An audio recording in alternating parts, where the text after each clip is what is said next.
Ok.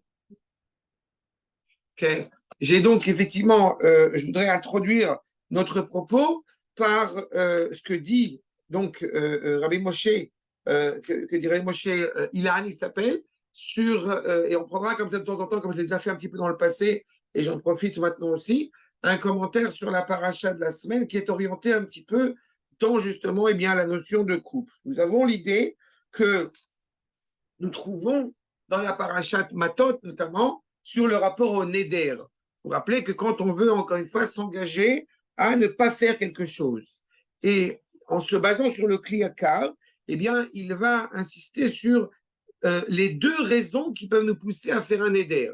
Il y a une première raison, c'est qu'on a tenu un propos qui n'était pas réellement, comment dirais-je, rationnel, qui n'était pas profondément réfléchi, et donc sur le coup de la colère, on a pris sur soi de tenir une parole. Et dans ce cas précis, eh bien, effectivement, on pourra tout à fait regretter et annuler, abroger ce décret. Mais il y a un autre qui est très, une manière d'autre qui est très problématique et qui est très méprisée et dépréciée par nos maîtres, c'est l'idée d'avoir réfléchi à ce que nous allons dire et ce que nous allons faire. Et cela, eh bien, le Cléacar, je répète notamment, montre que c'est un réel problème. On compare cela, pas en l'occurrence comme celui qui est en colère, qui est Wadazera. Là, on compare en fait le fait d'avoir pris sur soi de faire un décret supplémentaire qui n'a pas été énoncé par la Torah, ce Neder, s'engager à faire quelque chose comme étant une interdiction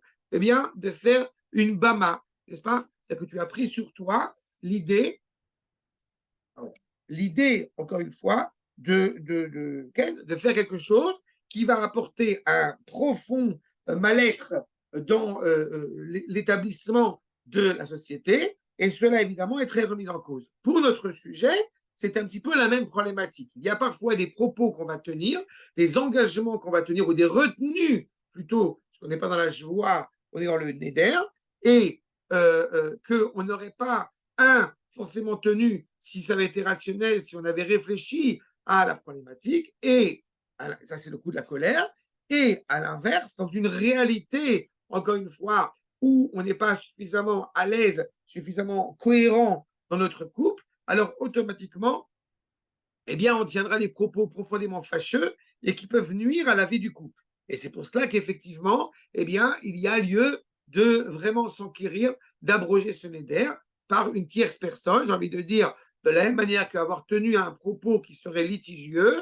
et qui nous engagerait sur des mauvaises pentes, eh bien, il y a lieu d'aller voir justement un rave ou une tierce personne, en tout cas, pour essayer eh bien, d'annuler, d'abroger ce propos qui serait fâcheux et qui pourrait nuire à la santé du foyer. Donc, voilà un petit détail comme ça sur la question, effectivement, eh bien, du Neder. Et maintenant, je voudrais effectivement reprendre sur notre sujet concernant le fait, effectivement, de savoir comment gérer la problématique du conflit.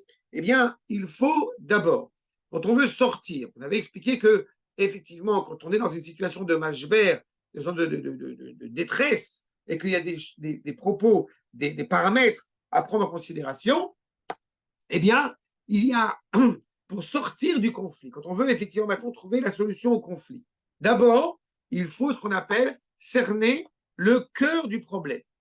Et à partir du moment, encore une fois, où nous allons, nous ne sommes pas forcément, regarde, nous ne sommes pas forcément dans la mesure d'avoir une discussion pour le moment la plus sereine qui soit. Et c'est pour ça qu'il faut être, on pourrait appeler ça, inyani. C'est-à-dire qu'il faut clairement retrouver ce dialogue en essayant, pour pouvoir réellement retrouver la cohérence du dialogue, et bien chercher la raison essentielle, la racine même qui fait que nous sommes arrivés à cette dispute. D'accord? Nous sommes maintenant, je répète, dans la volonté de trouver, de solutionner le conflit dans lequel nous nous trouvons. Première évocation, l'idée, je répète, de bien avoir encore en tête la racine. On parle parfois de symptômes, c'était la raison pour laquelle il y avait effectivement une problématique. Ce qu'il faut arriver, c'est à l'origine, n'est-ce pas? Vous ne vous verriez pas, comme j'ai coutume de le dire, mettre un pansement alors qu'il y a une hémorragie derrière. Bon, et ben c'est la même problématique. C'est qu'il est impératif d'aller chercher, encore une fois, la raison profonde de ce conflit qui nous a amené à être à ce conflit. Pour cela, il faut établir un certain nombre de points. Le premier point qui est essentiel, c'est d'établir les faits. D'accord? Ah, C'est-à-dire réellement, Ken, si je me souviens bien, la semaine dernière, vous avez parlé de ça. C'est-à-dire, les points, c'est les faits, c'est qu'il faut pas qu'il y ait de parchanout, il faut qu'il y ait le kavod, le shituf peoula. ça Si c'est je me par souviens, rapport, non, ça c'est par rapport à quand tu es dans le conflit, comment sortir de ce moment de détresse. Tu as tout à fait raison. Par rapport à l'interprétation de ce que nous sommes en train de vivre. Maintenant, nous sommes quelque part presque après le conflit. D'accord? Il y a des similitudes, tu as tout à fait raison, mais ce n'est pas dans le même paramètre. C'est-à-dire qu'on avait pris effectivement la subjectivité qui nous a amené à ce conflit, c'est, comment on peut dire, c'est établir les symptômes. Ça, c'est ce qu'on a vu les fois précédentes. Maintenant, on essaye de voir l'origine du conflit pour que, j'ai presque envie de te dire, pour que la prochaine fois on se retrouve dans une situation tendue, alors on sera, un, anticipé, et puis deux, cerner, encore une fois, comment éviter ce qui nous a amené à ça. Et comme j'ai dit, c'est pour ça qu'il faut d'abord établir les faits. Les faits doivent être réfléchis, encore une fois, et on comprend, entre parenthèses, ça c'est quelque chose qui est très important et qui est assez fréquent, je dois dire, particulièrement dans le public francophone, ce que j'appelle le subtexte. C'est-à-dire que la problématique, c'est qu'il est très difficile d'établir les faits, parce que de manière générale, tu m'as dit ça, mais en réalité, tu as voulu me dire ça, et que tu as pensé ça, et c'est pour ça qu'on en arrive à ça. Alors qu'à un moment donné, il faut justement, j'ai envie de dire, comprendre le pshat. Avant d'aller chercher le sod chez sa femme, surtout chez sa femme, il faut chercher d'abord le pshat. D'accord? Et le pshat, ça veut dire qu'on entend ce que tu me dis, sans émettre l'hypothèse, oui, que tu m'as dit ça, mais en réalité, tu m'as dit ça parce que tu voulais me dire que. Il n'y a pas d'ironie. C'est ce qu'on appelle établir les faits.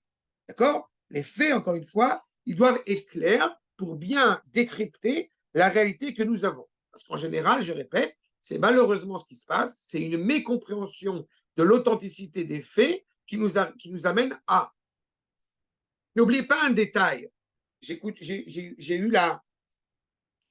eu l'expérience de dire ça dans une classe pendant des années avec des enfants quand il y avait quelqu'un qui avait marché sur son sac. D'accord? Les copains, ils sont dans la classe, l'autre, il est passé pour aller s'asseoir et l'autre, il a marché, a priori sans faire exprès, sur son sac. Et alors le gosse, qu'est-ce qu'il fait? Il va voir le Melamed, il va voir le Rav. Rav, il a marché volontairement sur mon sac. Mais peut-être pas. Alors remettez dans le contexte, j'ai envie de dire, faites le parallélisme entre il a marché sur mon sac je sais pas, ton mari a marché sur ton sac à main, c'est rien, et ben c'est pas forcément fait exprès. Donc il y a une réalité, encore une fois, établir les faits. Tu as profité que j'étais pas à la maison pour faire le plat que j'adore et quand j'arrive à la maison, du coup, il est froid. Ça, c'est pas les faits. D'accord?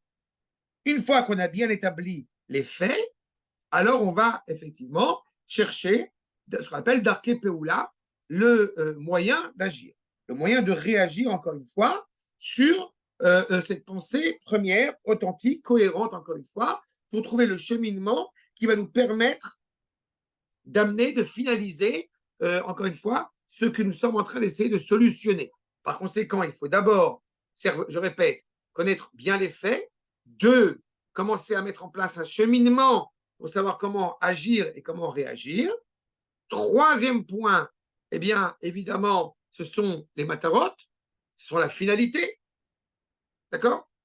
Et la finalité qui va, encore une fois, et pour cela, il est évident qu'il faut une grande place pour la confiance et l'humilité chez chacun des membres du couple, encore une fois, pour mettre fin à ce conflit, parce qu'il y a une vraie, encore une fois, une vraie réflexion. Si vous prenez, surtout dans les périodes, par exemple, dans lesquelles nous rentrons, c'est une période un petit peu estivale, c'est une période un peu de vacances, et on veut profiter tous les deux. C'est quoi la finalité, encore une fois, de savoir que, eh bien, vous êtes tous les deux en vacances, mais c'est ta femme qui cuisine, c'est ta femme qui fait la vaisselle. Et donc, automatiquement, tu ne veux rien faire parce que tu es en vacances. Oui, mais elle aussi, elle est en vacances. Donc, il faut essayer de comprendre, essayer de gérer comment est-ce que, eh bien, on peut permettre aux deux membres du foyer de pouvoir gérer leurs vacances. N'est-ce pas? Encore une fois, Darké Peoula, qui doivent nous amener à chercher, eh bien, vers quel but nous allons. Ce qui est important, ce n'est pas le problème de la vaisselle. Ce qui est important, c'est le fait que chacun d'entre nous, dans notre couple, puisse être à l'aise et se sentir agréable, ne pas se sentir lésé par rapport, encore une fois, à ce qu'on mène dans le foyer. Ça veut dire aussi qu'il faut bien décerner ce qui est susceptible de blesser l'autre. C'est tout un art. Ça veut dire qu'encore une fois, je sais pertinemment que quand je vais laisser la poubelle dehors pendant 3 semaines, l'odeur de la poubelle peut déplaire fortement. Je sais pertinemment que si je laisse mes chaussettes sales de Milouim en plein milieu du salon, peut-être ça ne peut pas forcément plaire à ma femme. Ou je ne sais quoi d'autre. D'accord? C'est-à-dire qu'il faut beaucoup de, je répète, de discernement pour bien cerner la volonté de ne pas blesser l'autre. Je ne parle pas seulement d'intention, je parle encore une fois, nous ne sommes que dans les faits. On sait pertinemment, concrètement, que de faire telle chose va blesser l'autre. Donc, évidemment, on ne va pas le faire. Cela présuppose justement le deuxième, si le premier, comme je l'ai dit, c'était pour bien cerner le centre, le cœur de la controverse pour pouvoir après la gérer. Le deuxième point implique, le deuxième paramètre essentiel implique le respect mutuel. Le respect mutuel et le sentiment que nous sommes tous les deux pleinement, encore une fois, associés. Une fois qu'on a nommé les faits, on a nommé le cœur du problème, nous sommes aussi conscients que nous sommes tous les deux sur le navire, que nous sommes pleinement ensemble et qu'il est tout à fait légitime, autant ton avis que le mien, autant ta manière de penser, ta manière de parler, ta manière d'exister, ta manière de mettre en place le foyer est tout aussi légitime que la mienne et vice-versa. C'est ce sentiment, encore une fois, de pleinement confiance. Pour cela, à la différence du premier paramètre où cela engage, j'ai envie de dire, le dialogue actif, ce deuxième paramètre fondamental implique aussi la capacité à scruter, à observer et à se taire. La question, les exemples que j'ai pris concernant effectivement un acte qui pourrait être problématique et dont je sais pertinemment qu'il ne va pas te faire plaisir, on a besoin de discuter avec ça. C'est quelque chose qui doit être, encore une fois, évident dans la conscience entre les deux.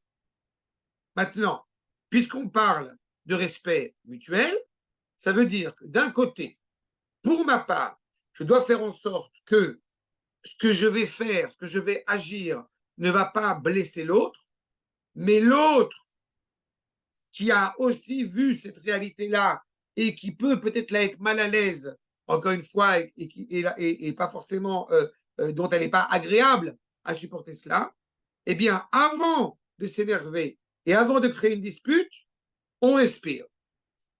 On respire profondément et on essaye, encore une fois, de prendre beaucoup de recul.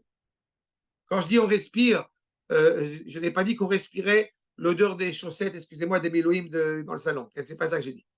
Mais on respire. On prend encore une fois du recul par rapport à cela avant d'engranger encore une fois une dispute qui pourrait s'avérer encore une fois de plus, profondément tendue. Une fois que nous avons dépassé cela, alors automatiquement, eh bien, je saisis justement par cette introspection que l'autre, mon conjoint, ma conjointe, n'a pas compris pourquoi cela me posait problème. J'accepte l'idée que, semble-t-il, ce n'est pas suffisamment clair. Puisque ce n'est pas suffisamment clair, on arrive au paramètre suivant, que je pense, vous vous doutez de quel est-il, le dialogue. Puisque mon épouse ne comprend pas que d'agir comme ça me dérange fortement, eh bien, après avoir respiré, après avoir fait une introspection, je vais en parler tranquillement, sereinement avec elle. Et quand je parle d'en parler sereinement avec elle, je parle d'un dialogue. Je répète, d'un dialogue et non d'un monologue. C'est essentiel, c'est fondamental.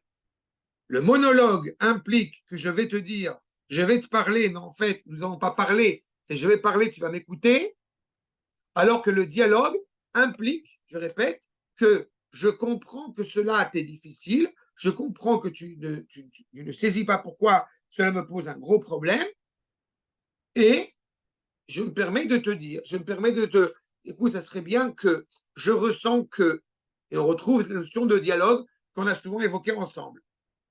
Maintenant, je voudrais aborder,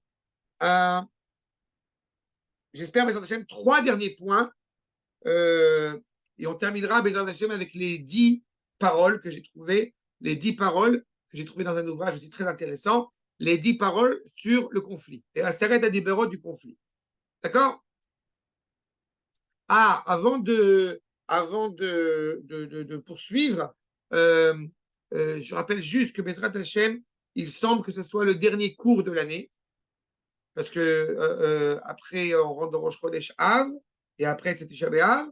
Donc, par contre, je n'ai pas forcément besoin d'attendre la rentrée Mamash pour reprendre notre étude. Je pense que si cela vous conviendra, on en parlera sur le WhatsApp, machin, vous me direz. Mais je pense que dès Elul, dès Rosh Chodesh Elul, à peu près, on peut tout à fait reprendre Bezrat Hashem tranquillement ses études et on essaiera d'agir et de décider ensemble si ça vous convient toujours de faire Motzei Shabbat, etc.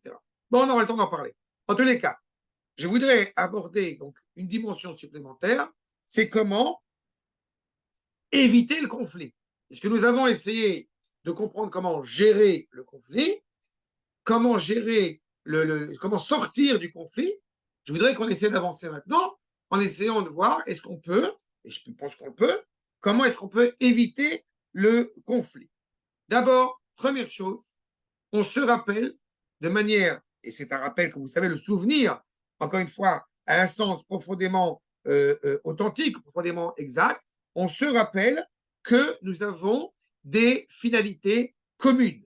Nous avons, encore une fois, un regard qui va toujours dans la même direction. On ne doit pas l'oublier. Il y a une phrase que j'aime beaucoup, cette idée que Dieu fasse qu'on ne se regarde pas dans les yeux, mais qu'on regarde toujours dans la même direction. D'accord? Donc ça, c'est la base. C'est évident qu'avant de rentrer en conflit, tu ne vas pas rentrer en conflit avec toi-même. Donc, avant de rentrer en conflit, tu es conscient que la personne qui vit avec toi, qui vit à tes côtés, elle est, encore une fois, avec une même volonté, une même finalité de parfaire, d'être ensemble, sans orgueil, sans ego, encore une fois, pour ce foyer qui se construit. Deuxième point, pour éviter les conflits, un travail personnel.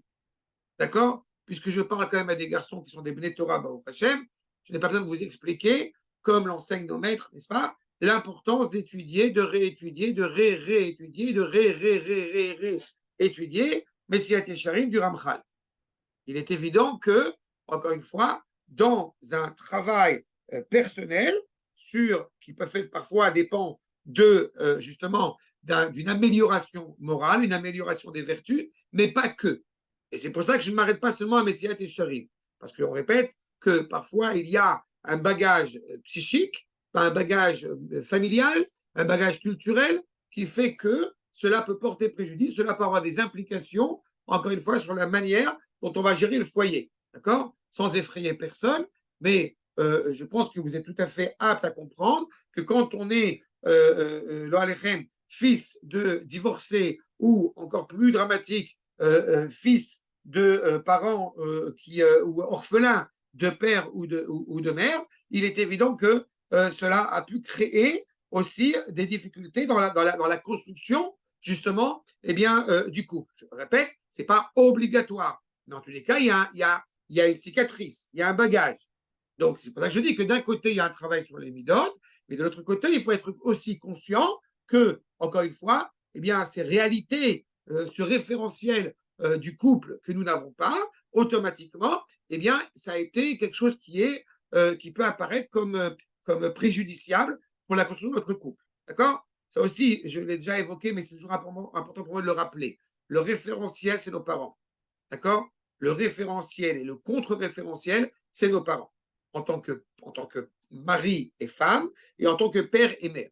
Donc, vous comprenez pourquoi j'ai évoqué effectivement cette deuxième dimension au niveau du psychique. Troisième point essentiel, ce n'est pas parce qu'on a dit à sa femme qu'on l'aimait sous la roupa il y a quelques années que ça y est, on est dispensé. N'est-ce pas? Il est fondamental de développer aussi son couple. D'accord? Il y a une difficulté quotidienne à pouvoir construire convenablement ce couple. J'ai vu dans les leçons dans les cours que je prends, que vous avez des divorces, même tardifs. À part les divorces qu'on connaît qui sont assez jeunes, vous avez des divorces, une fois que les enfants ont quitté la maison, eh bien, les parents divorcent. Et une des raisons, c'est que justement, ils n'ont pas pris soin de soigner, d'entretenir leur vie de couple pendant toute la période où ils étaient effectivement essentiellement parents. Donc là encore, c'est fondamental aussi de développer, encore une fois, ce type zougi, cette vie de couple. Et pour cela implique aussi qu'on ne peut pas développer cette vie de couple si on ne s'aménage pas des temps. D'accord? Je vais vous donner un exemple très concret en ce qui me concerne au niveau familial. Je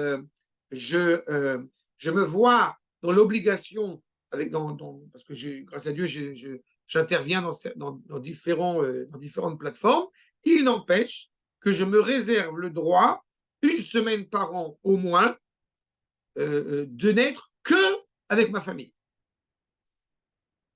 Et ça, c'est une décision qu'on doit prendre. Et c'est très compliqué parce que vous avez toujours quelqu'un, il y a ceux qui sont conscients, qui sont au courant, donc ils font bon, Hachem, il ne me dérange pas pendant cette semaine-là, mais c'est arrivé très souvent qu'un jeune couple puisse m'appeler, je t'en supplie, tu me rappelles dans une semaine.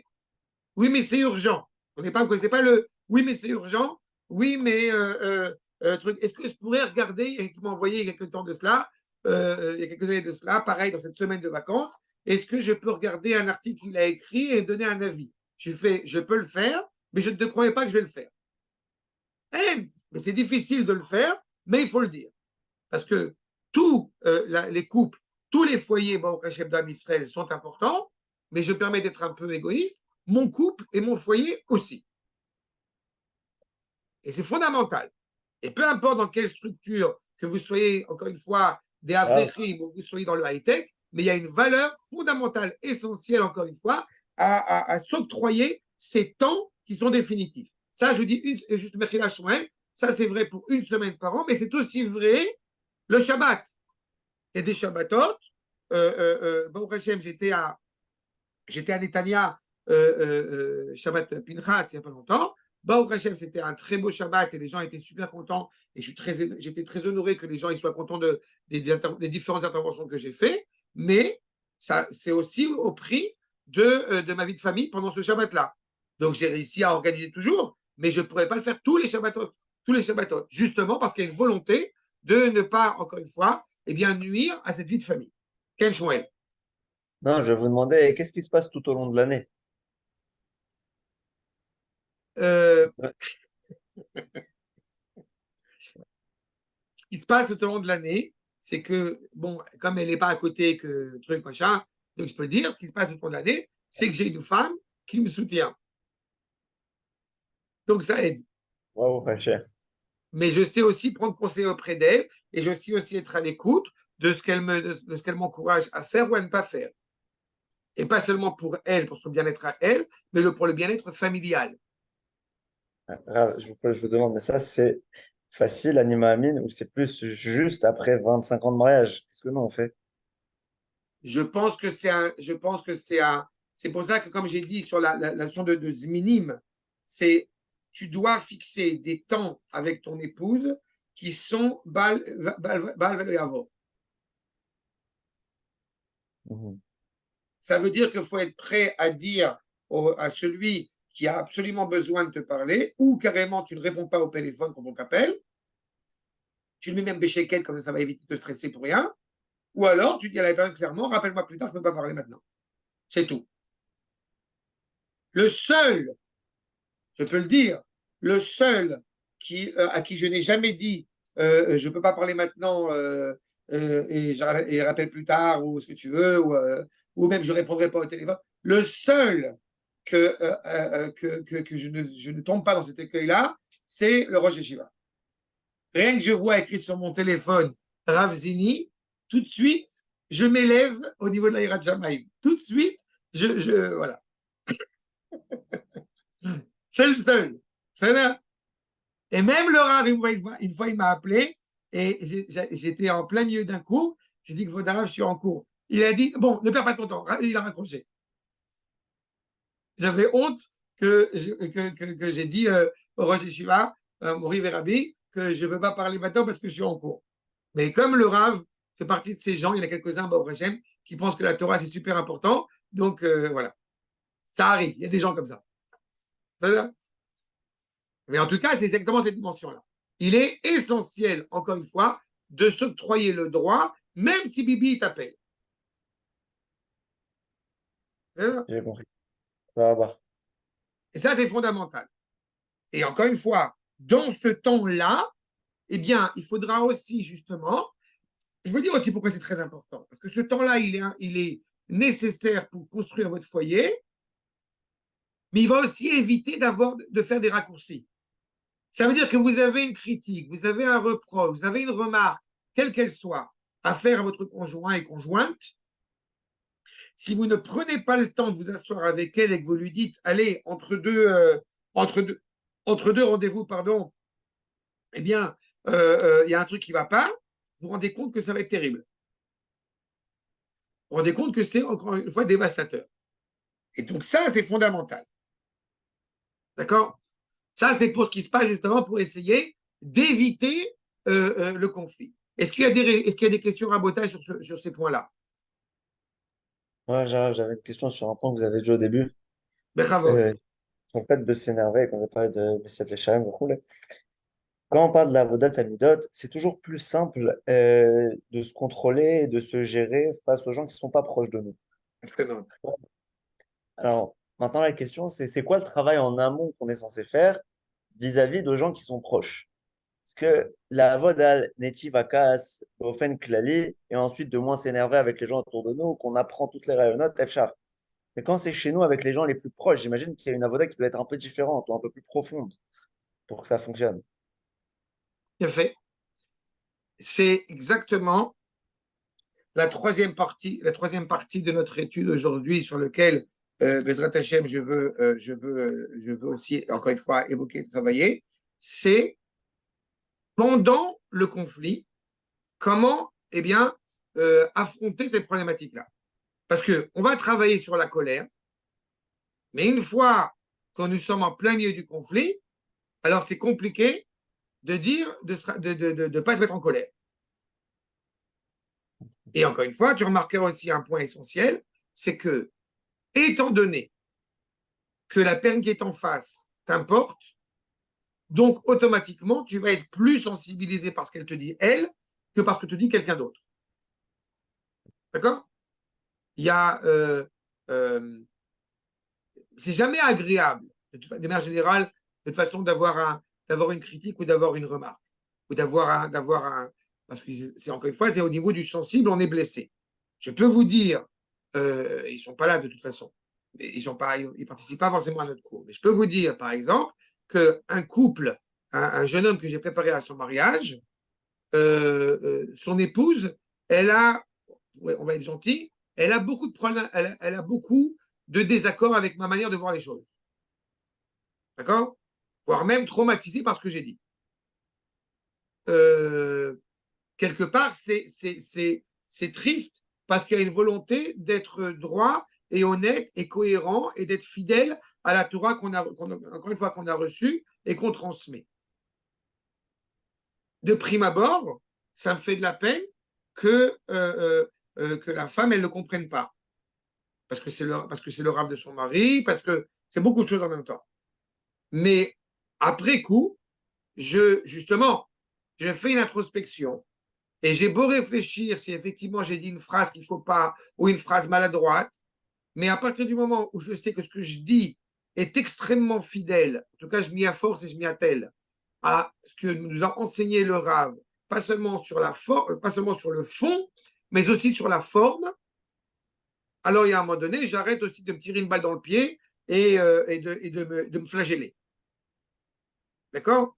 Mais là, encore une fois, je peux le faire parce que je n'ai pas, à part un intérêt pour le peuple, si tu veux, qui est tout à fait noble, qui est tout à fait louable, mais je n'ai pas un intérêt plus que ça, je ne peux pas faire plus que ça. Mais là, en l'occurrence, quand on parle de notre rapport à notre épouse, c'est quelqu'un qu'on a choisi et qui nous a choisi. Donc il y a un rapport entre nous, un rapport d'affection, un rapport sérieux, un rapport sincère avec nous. Là, la jeune femme, tant mieux, et je ne veux pas créer de conflit entre cette femme et son mari. Ce qui m'importe, c'est qu'ils aillent bien tous les deux, et tant mieux si Baruch Hashem, ils réussissent, et c'est pas grave si je suis la bête noire de ce couple. C'est pas dramatique. Par contre, quand c'est avec ton épouse, justement, que tu es en plein milieu d'un conflit, que tu as envie de réagir à une phrase maladroite, à une phrase maladive, à une phrase injurieuse, à une phrase terrible qui peut être tenue, la réaction en plein milieu de ce conflit, elle doit être d'abord je m'arrête. Freeze. Je ne réagis pas automatiquement à la première phrase que je vais entendre. Ça ne veut pas dire que je suis indifférent. Ça ne veut pas dire que je ne dis rien. Ça veut dire que je ne fais rien. Ça veut dire, viens, je t'en prie, on en parle ce soir tranquillement. Déjà, ça va dégonfler le ballon de baudruche. Mais répondre automatiquement du tac au tac quand il y a une phrase maladroite qui a été tenue d'un côté comme de l'autre, automatiquement, ça va engranger, ça va ajouter la tension, ça va ajouter le conflit. Donc, il est préférable d'arrêter et de dire, écoute, c'est un problème vraiment important ce que tu soulèves maintenant. Viens tout à l'heure, justement, je reviens dans l'après-midi, viens, on s'assoit tranquillement, on en parle. D'accord? Deuxième point, là encore une fois, c'est essentiel, écouter. La akshava. On est capable d'être à l'écoute de ce que le conjoint, pas seulement, encore une fois, dit, mais qu'est-ce qu'il veut que j'entende. Pas parce que je vais faire du subtexte, mais il a été confronté à quelque chose qui l'a mis en colère, quelque chose que j'ai fait ou que j'ai dit ou que j'ai agi ou que je n'ai pas dit ou que je n'ai pas agi ou que je n'ai pas fait, qui a fait que, eh bien, il y a une colère. Donc, il faut être certain d'abord de bien cerner, en plein milieu, je répète, de ce conflit qui existe, que j'ai bien compris la volonté, le désir de l'autre. D'accord?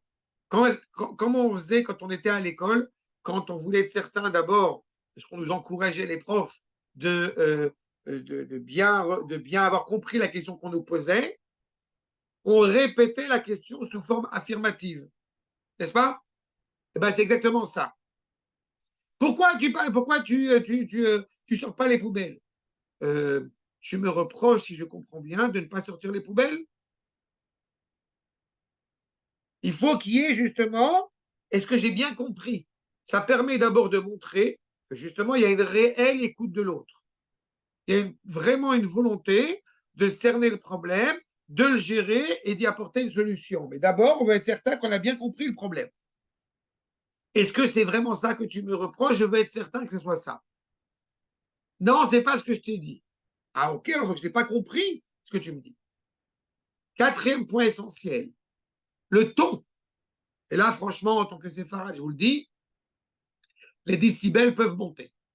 Eh bien, c'est un problème. Si on ne peut pas gérer, encore une fois, il est évident que la manière dont on va dire les choses, on se rappelle notamment Rivka, mais pas que, Ken Shma Bekoli, reconnaît le son, l'intonation de ma voix. Il est évident que parfois, on peut dire quelque chose.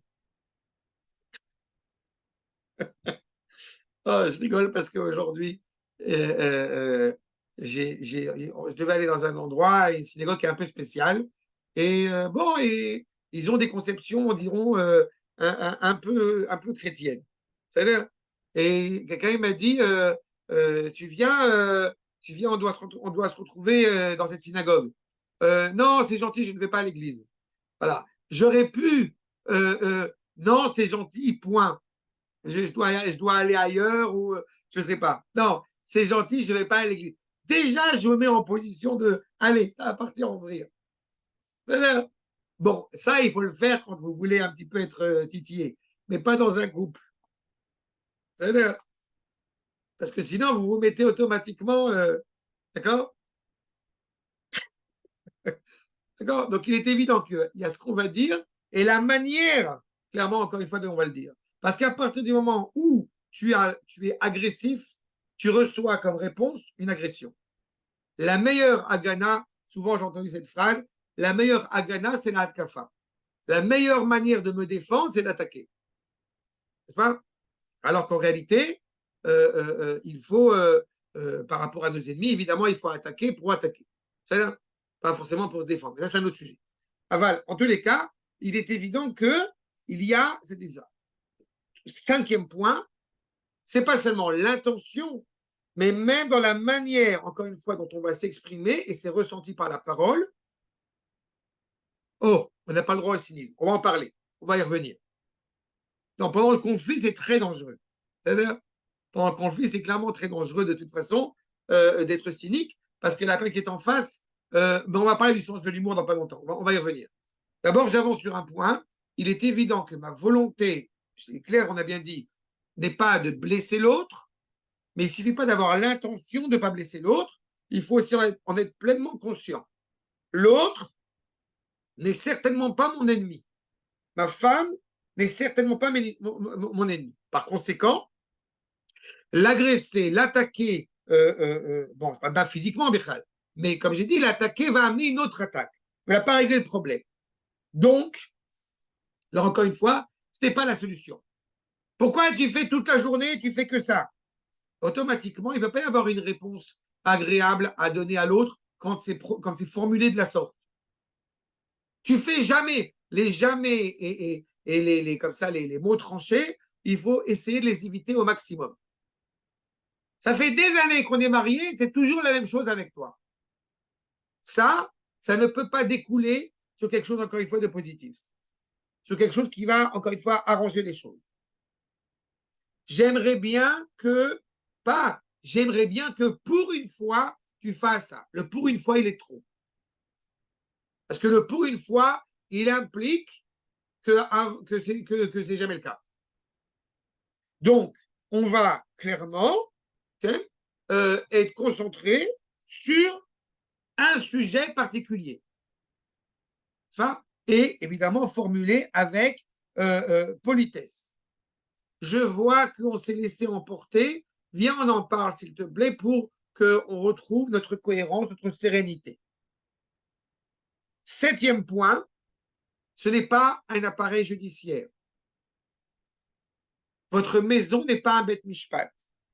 Par conséquent, le plus important n'est pas de savoir qui a commencé, même pas de savoir qui a raison. Le plus important, c'est qu'on soit capable, encore une fois, de se parler de manière cohérente. Parce que dans le cas où on reste concentré sur qui a commencé, qui a fait, qui n'a pas fait quoi, qui a raison, qui a tort, eh bien, en réalité, les deux perdent. Croyez-moi, là encore une fois par expérience, quand il peut y avoir une discorde avec mon épouse, je sais déjà que j'ai passé une mauvaise journée. Je parle en tant qu'homme, ok? Je sais déjà que ma journée, elle va être parce que justement, il y a quelque chose, encore une fois, qui nous empêche d'avoir cette cohérence. Maintenant, comprenez bien que si, oui, je vais utiliser un huitième point sur le fait que si on parle d'une corde, justement, eh bien, il ne faut pas tendre, il ne faut pas faire pléter la corde. En fait, qu'est-ce qui se passe? On est un couple, d'accord? Si on prend cette image de la corde, alors on est un couple. Tous les deux, on tient la corde. Si on tend la corde trop, elle peut péter. Si on laisse la corde battante latente, eh ben, on ne peut pas construire. Et si on tient la corde mais qu'on lâche en plein milieu, c'est-à-dire que on est dans un discours avec son épouse et qu'on prend justement sur soi de dire non mais laisse tomber et on s'en va. Ça, c'est la pire des choses. Il n'y a pas comment on appelle ça? Il n'y a pas de reboot avec l'ordinateur. Quand il y a un virus dans l'ordinateur, vous ne pouvez pas prétendre à dire on va éteindre l'ordinateur et puis il va marcher tout seul. Non, ça va pas du tout faire ça. On lâche pas la corde. On lâche pas, encore une fois, le fil. Parfois, il faut alléger un petit peu, si je puis dire, mais en aucune manière s'arrêter, comme j'ai dit, ni déchirer la corde, ni tendre la corde trop. Il y a toujours, encore une fois, cette tension permanente qu'il faut essayer, que ce ne soit pas une tension, mais en tout cas que ce soit entretenu comme il faut. Et puis, il y a un 9e point qui me paraît fondamental, encore une fois, pendant le conflit, c'est de ne pas faire de généralité. Vous avez un problème parce que le couscous est trop salé, eh bien, vous ne pouvez pas greffer sur ce couscous qui est trop salé le fait que votre épouse, eh bien, elle ne sait pas cuisiner de toute façon, avec elle, c'est une catastrophe, et de toute façon, qu'elle retourne chez sa mère, tu ne peux plus la supporter. Non, il me connaît il y a juste eu un peu trop de sel dans le couscous. Il ne faut pas tout malaxer d'un seul coup. Il faut ce qu'on appelle les vedettes abaya. Il faut cerner, encore une fois, le cœur du problème. N'est-ce pas? C'est comme à Gaza. On veut, au prochain, jeter la bombe juste au bon endroit, pas ailleurs. C'est-à-dire, ou dans la tfila, l'avdil, pour la même raison. On essaye d'être extrêmement précis. Vous avez changé la tfila, mais le boulet de canon, il arrive de l'autre côté. Sa femme se lève pas trop bien, un peu riche. Oh, il a fait une très bonne question, une très bonne remarque. Qu'est-ce qui se passe effectivement quand, et je reprends la question, et qu'elle n'a pas trop parlé, mais ça nous permet de laisser ça comme ça. Alors, il y a la première réponse sur ce sujet, c'est justement, et ça rentre tout à fait dans la problématique, quand on a pris l'habitude de ça, alors on se contente de dire, écoute, quand tu veux parler, je suis là, je serai là pour t'écouter et je suis avec toi. C'est tout.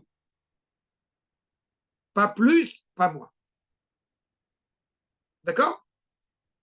C'est justement un cheminement d'arriver à son cœur. Mais on est tous, chacun d'entre nous est conscient qu'il y a des périodes dans sa vie où on est plus de bonne humeur que de mauvaise humeur. Et quand tu dis effectivement se lever le matin, mais ce n'est pas que se lever le matin.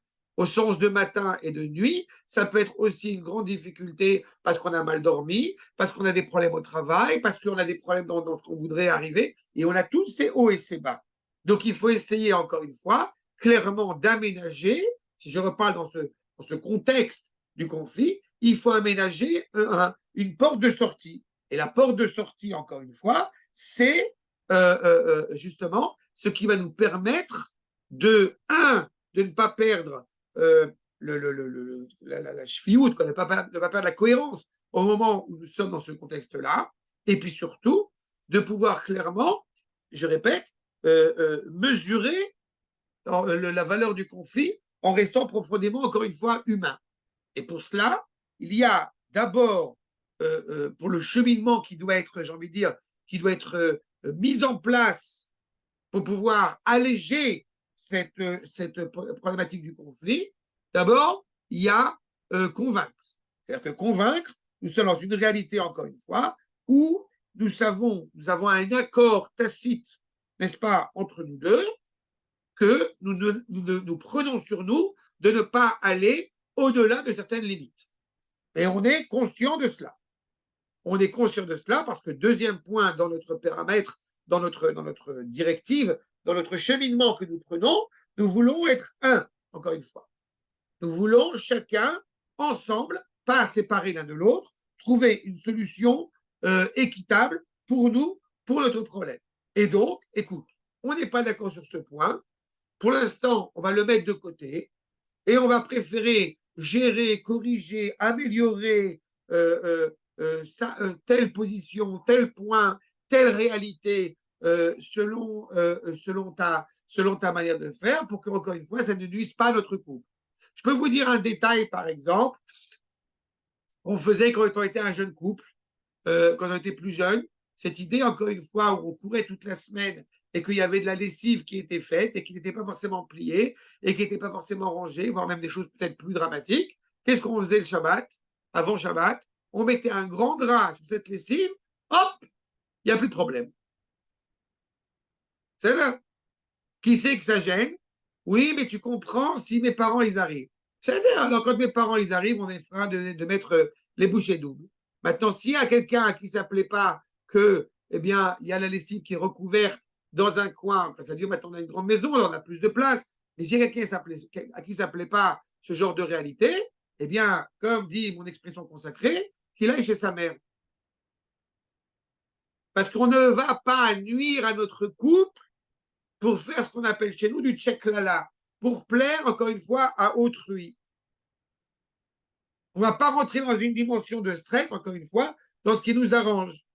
De la même manière, Rabotai, comme j'ai coutume de l'expliquer, le Shabbat, surtout en été, quand on n'a pas forcément d'invité, qu'on veut profiter de ce Shabbat, il est tout à fait envisageable, pour profiter de la vie du foyer, de rentrer à la maison après la tfila, de faire un kiddush sera la vie même, d'aller se reposer, d'aller jouer, d'aller rigoler, d'aller faire des trucs, aller se reposer et prendre le repas de Shabbat à 3h ou 4h l'après-midi. Qu'est-ce que vous en foutez? Et à l'inverse, si effectivement c'est sa femme que ça dérange, alors on va essayer. On va essayer d'alléger, on va essayer d'aider, de porter secours dans tel ou tel domaine, ou alors de travailler au régime suffisamment pour prendre une femme de ménage une fois par semaine, une fois tous les 15 jours, une fois par mois, une fois tout ce que vous voulez, peu importe. Quelque chose qui fait encore une fois que vous décidez, Ah, que vous mettez en place en tant que couple. vous Okay. êtes milliardaire aujourd'hui pour prendre une femme de ménage. Ou avoir des parents sympathiques. Ouais. Rassure-toi, je n'ai pas femme de ménage. C'est-à-dire, c'est-à-dire, sauf à Pessah. Les beaux-parents, ils nous aident, on prend une femme de ménage 2 jours, et bon, Rachem, elle allège le travail.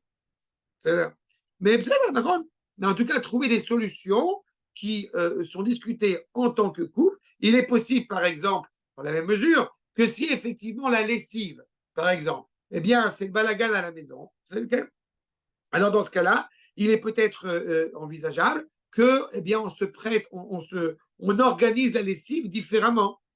Par exemple, on va faire la lessive le dimanche. Comme ça, Bezrat Hashem, les autres jours de la semaine, ben, on peut ranger progressivement la lessive.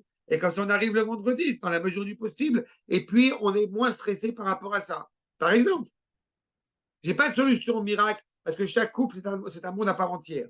Et ça me fait évidemment avancer à un autre point fondamental, évidemment, dans ce cheminement qui s'avère le plus fructueux à mes yeux, c'est effectivement faire appel à une tierce personne.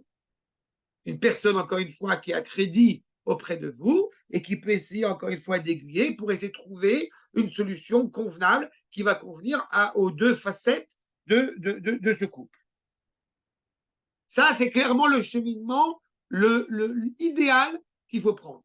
D'accord? C'est-à-dire qu'on a dit, on se convainc que nous sommes tous les deux sur le même bateau, on est unis l'un avec l'autre, on va préférer régler tel problème et laisser tomber un autre problème pour éviter pour le moment de tout gérer à la fois. Et enfin, quatrième point, faire appel à une tierce personne. Quel est le cheminement à ne pas prendre, à mes yeux? D'accord? Le cheminement à ne pas prendre, premier point, je m'annule. Pourquoi je n'aime pas le j'annule, animé vater, je me résigne, parce que ce n'est pas une réelle résignation. C'est une résignation qui va amener à la catastrophe. Après tout ce que j'ai fait pour toi, j'ai quitté mon travail, j'ai quitté ma patrie, j'ai quitté mon pays, j'ai quitté ce que vous voulez, j'ai quitté l'Algérie. D'accord? Évidemment, c'est une catastrophe. Même si c'est vrai, techniquement, que votre épouse va prendre vos minagim, par exemple, mais elle a envie de le faire. Parce qu'on est ensemble, parce qu'on est un couple, parce qu'on va avoir des enfants et élever dans une cohérence. Le vitour est une catastrophe. Deuxième point qui est une catastrophe, Italmout.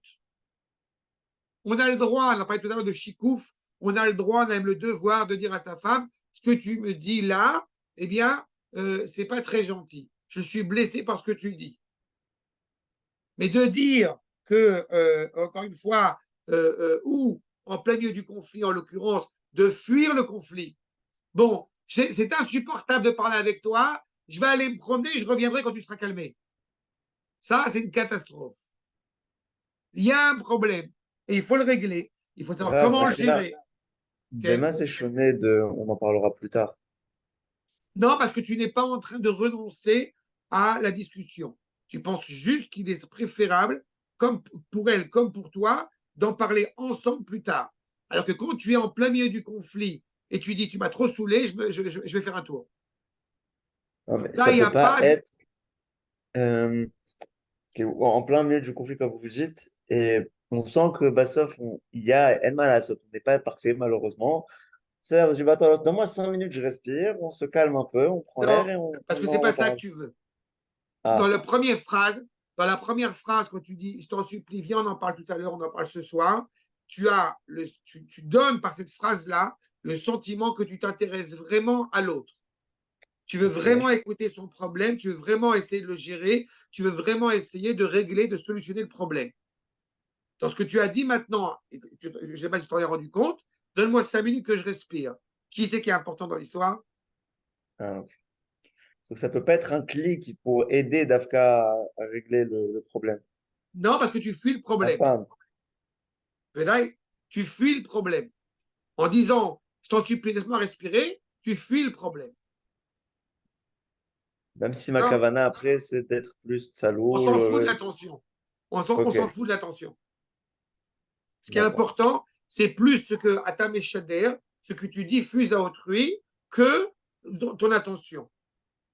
Même si vous êtes persuadé que vous vous aimez l'un l'autre et qu'il n'y a aucune, excuse-moi, je vais utiliser un exemple, utiliser un exemple absolument terrible, mais l'homme qui bat sa femme, il a vraiment l'intention de l'aimer. La preuve, c'est que le lendemain, il lui amène des fleurs. Et pourtant, son intention, elle est vraiment remplie d'un amour. Mais grave, il a un problème Pourquoi mental, celui qui fait ça. J'ai pas entendu? Il a un problème mental, celui qui fait ça. Mais Vadaï qu'il a un problème mental. Mais à partir du moment où tu prends sur toi de fuir, d'affronter le problème, c'est aussi un problème. C'est aussi une catastrophe. D'accord? Il y a des gens qui sont en stress permanent. Quand, au Hachem, tu dois changer la couche de ton petit garçon, et puis tu dois en même temps parler avec ta femme, et en même temps, je ne sais pas, répondre au téléphone, bah au Chabad, quoi. C'est la vie, c'est comme ça. D'accord? C'est pour ça que je dis que le cheminement, clairement, qui est problématique, c'est Italmud. Et puis, le dernier point qui est évidemment problématique, c'est ce qu'on appelle la résignation, c'est la knia. C'est bon, j'ai perdu. C'est bon, t'as raison, vas-y, fous-moi la paix. Ça, c'est pas une solution. C'est pas une solution, ce n'est que la préparation au prochain conflit. D'accord? Achav, Rabotai, je pensais qu'on aurait fini, mais il est déjà 10h30. Vous voulez qu'on reprenne la prochaine fois malgré tout? On essaiera de voir. Je voudrais faire vraiment je ne veux pas négliger parce que c'est vraiment un sujet important. Il nous restera 2 points Bezrat Hashem à gérer. Enfin, un point essentiel, comme j'ai dit, c'est une fois que le conflit, on a géré avant le conflit, comment éviter le conflit dans le conflit.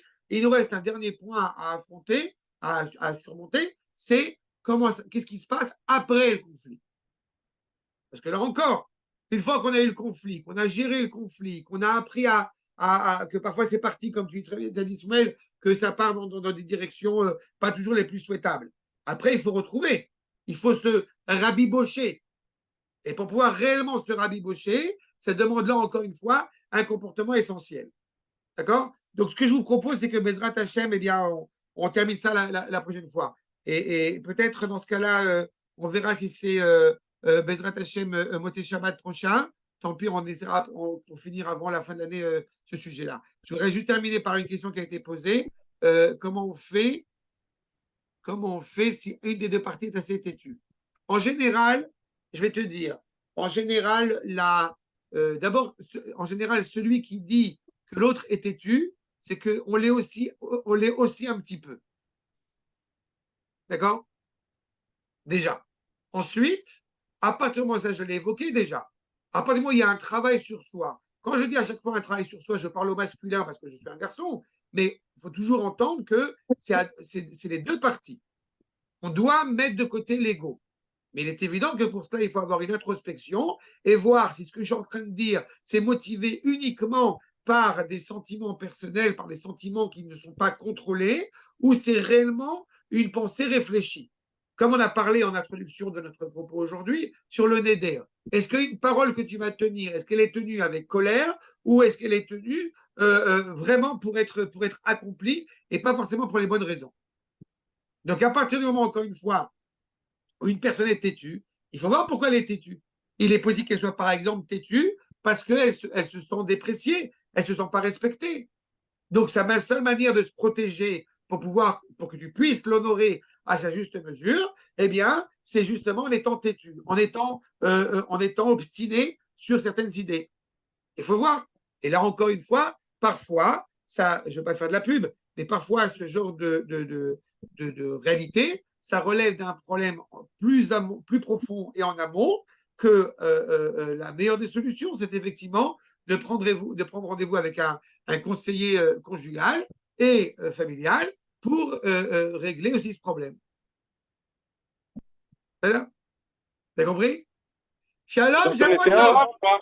Ah Vous bah, connaissez un conseiller ou pas? J'ai pas entendu? Vous en connaissez un de conseiller? J'en ai un très bien, très sympathique à vous conseiller. Mais il coûte cher. Je vous embrasse, pas Dicky. grave, Shabbat on tov. paye des millions à Philo. Amen. תודה נשמה. בשורות טובות. טוב, הרבה בריאות. Bravo. חודש טוב, בעזרת השם. Voilà, je te- Ça va, ça. תודה רבה, הרב, שבת טוב.